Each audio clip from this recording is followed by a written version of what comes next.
நானும் கவினும் ரொம்ப ட்ரூவாக லவ் பண்ணோம். கொஞ்சம் செட்டில் ஆக டைம் தேவைப்பட்டுச்சு. மே 30 அப்போ வந்துட்டு சுஜித்தும் கவினும் பேசிக்கிட்டாங்க. அப்போ அந்த டைமுக்குள்ள வந்துட்டு அப்பா கிட்ட சுஜித் சொல்லிட்டான். அப்பா வந்துட்டு இந்த மாதிரி லவ் பண்ணுறியான்னு என்கிட்ட கேட்டப்ப இல்லைப்பா நான் லவ் பண்ணல அப்படின்னு சொல்லிட்டேன். ஏன்னா கவின் என்கிட்ட டைம் கேட்டிருந்தான். இன்னொரு 6 months கழிச்சு சொல்லு ப்ளீஸ் அப்படின்னு சொல்லியிருந்தான். அதனால வந்துட்டு நான் வந்துட்டு அப்பா கிட்ட அன்னைக்கு சொல்லலை. அதுக்குள்ளே நெக்ஸ்ட் அப்கமிங் மந்த்துக்குள்ளே இப்படி ஆயிடுச்சு. 2 பேருக்குள்ளே என்ன கான்வர்சேஷன் போச்சுங்கிறது தெளிவாக தெரியாது. ஆனால் கவினுக்கு ஃபோன் பண்ணி சுஜித் வந்துட்டு பொண்ணு கேட்க வாங்க, இவ மேரேஜ்க்கு மூவ் பண்ணாதான் அடுத்து என்னோட ப்ரொஃபஷனை பார்க்க முடியும் அப்படின்னு சொன்னான் அப்படிங்கிறது எனக்கு தெரியும் கண்டிப்பாக.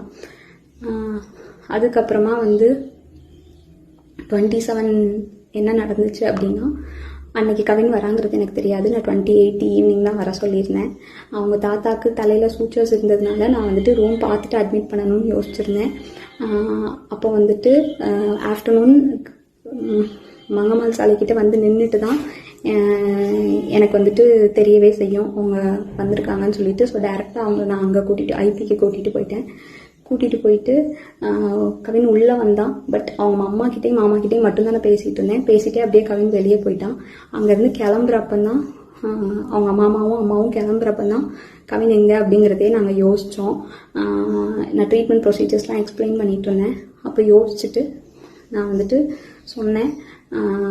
அவங்க அம்மா வந்துட்டு கால் பண்ணாங்க, அவனுக்கு எடுக்கல. நானும் கால் பண்ணி எடுக்கல. நீங்கள் வேணால் பசிக்குதுன்னு சொன்னாங்க அவங்க அம்மா, சாப்பிட போங்க, நான் வேணால் வர சொல்கிறேன்னு சொல்லியிருந்தேன். அதுக்குள்ளே இப்படி ஆயிடுச்சு. ஸோ வந்துட்டு இது தேவையில்லாமல் நிறையா இஷ்டத்துக்கு யாரும் வதந்தியை கிளப்ப வேண்டாம். உங்களுக்கு தோணுது எல்லாத்தையும் பேசாதீங்க. எங்கள் அப்பா அம்மாவுக்கு இதில் எந்த சம்மந்தமுமே கிடையாது, அவங்களுக்கு தெரியாது. இதை இதோட விட்டுருங்க. அவ்வளோதான்.